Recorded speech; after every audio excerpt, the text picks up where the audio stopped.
या मराठी माणसाचा पुतळा चायनामध्ये आहे. पुतळा चायनामध्ये ओके. आणि लोक आज पण त्यांना नतमस्तक होतात, त्यांना आदरांजली व्यक्त करतात. मराठी माणसाचा पुतळा चायनामध्ये. त्यांचं नाव आहे डॉक्टर द्वारकानाथ कोटणीस. चायनानी भारताला मदत मागितली की आम्हाला डॉक्टरांची गरज आहे, कारण आमची आर्मीमध्ये म्हणजे आर्मी कॅम्प, मेडिकल कॅम्पमध्ये डॉक्टरचा तुतवडा आहे, तर तुम्ही प्लीज डॉक्टरची सपोर्ट ग्रुप पाठवा. तर सुभाषचंद्र बोस यांनी 5 डॉक्टरांची एक टीम बनवली आणि ती टीम चायनाला पाठवली फॉर हेल्प. त्या टीममध्ये डॉक्टर कोटणीस होते. त्यांनी 72 आवर्स 72 तास बिना झोपता ऑलमोस्ट 800 सोल्जर्सला ट्रीट केलं किंवा सुपरवाईज केलं. एकदम यंग एजमध्ये ही पास्ट अवे.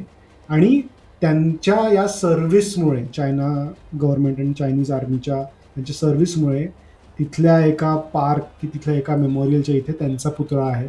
आणि आज पण I think martyrs memorial day होतो त्यांचा चायनामध्ये एक, जिथे लोक त्यांच्यासमोर वागतात. आय थिंक चायनामध्ये ती एक पद्धत आहे ना, लाईक टू शो रिस्पेक्ट. आणि फोटो पण आहे हा.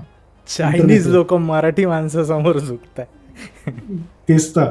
आणि त्यांची इतकी ग्रेट कारकीर्द होती की हिंदीमध्ये एक त्यांच्याबद्दल मूवी बनली आहे, व्ही शांतारामनी बनवलेली, डॉक्टर कोटणीस की अमर कहाणी म्हणून त्या मूवीचं नाव आहे.